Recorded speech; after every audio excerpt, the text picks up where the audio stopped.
Thanks very much. I have to say, when Marty called to say that Meet the Press was getting this honor, when you get something named after Cronkite, it sort of meant, I'll be honest, it sort of meant a little bit more to me as somebody whose father always said, nope, we're watching Cronkite before we do anything. Luckily, I grew up in a town, Andy, that allowed us to watch Cronkite at 6:30, and then we watched John Chancellor at 7. So don't worry. I've been in NBC since the incubator. Jake, congratulations, by the way. Congratulations to my friends at CNN over here. Clearly, you pay Jay a little bit more than I do because he has to sit next to you. And I do want to thank USC for doing this, and congratulations to all the fellow winners, especially my colleague Jacob Soboroff, who you'll be hearing from in a moment. But it allows me to thank my bosses who are here tonight because of what both Jacob and I are doing. And we couldn't have done it if they hadn't allowed us to do it. You know, media executives are getting attacked as well from that guy down the street. And what our bosses said is, go do these things. We're not wondering, like, is it going to make good television? Go do it. Go do a good story, and if it's a good story, that's good television. So thank you guys for giving us this opportunity. I just want to say a few things about. Wait a minute. My staff. I want to single out Sarah Blackwell.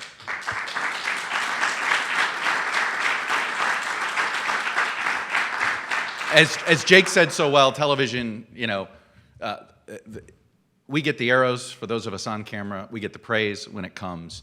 My team has been unbelievable for the last 5 years that we've been doing this. It's nice to get recognized for this show. I want to single out Sarah Blackwell, our senior producer, because she owned this special in ways that we all know how much she did a great job with it. So thank you. Look, Cronkite became an icon of journalism because he was a truth teller. And I would argue that over the last 25 or 30 years, certainly since Jake and I were have been coming up into journalism, that whether we knew we were doing it or not, we too often rounded the edges about the news. Maybe we rounded the edges because we were worried about access. Maybe we rounded the edges because we were worried about offending viewers. We were rounded the edges because we didn't want to make people feel uncomfortable.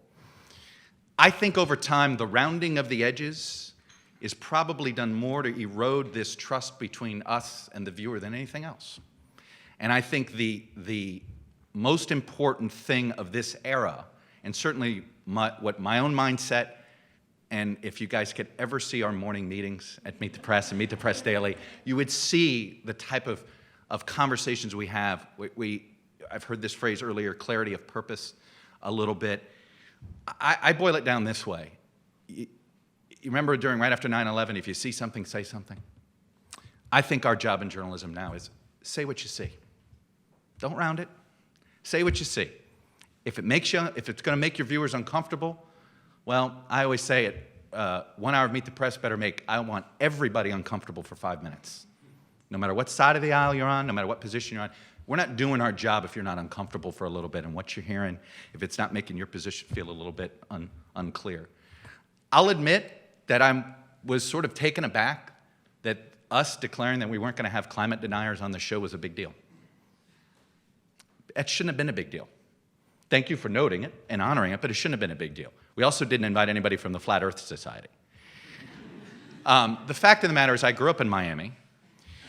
We now have sunlight flooding down there, okay? Where literally you're like, well, where'd this standing water come from? It's all sunny out. One of the other lines in the program was from somebody who was saying, we're probably 50 years away from everybody migrating from Miami to Orlando so we could fight for water. The point is this, there are real serious debates we need to have as a society. How are we gonna move people? Our development laws. There are real political debates we should be having. How do we pay for this if we have to move neighborhoods out of flood zones? I mean, we saw what happened with Harvey in Houston. So there are serious debates to have about, is a tax the right way to do it? Is it this or is it that? But if we sit here and get bogged down in sort of a fake news argument, then we don't actually have the real debate about who pays, how do we do it, what is the most viable way to do it. Maybe there is a technological solution, maybe there is this, but if we're sitting here and allowing ourselves to do the cheap political television show that says deniers, non-deniers, and throw a snowball or something like that, we're not having the real conversation, the uncomfortable conversation that we need to have on this. So again, thank you, USC, and Mr. Cronkite, thank you.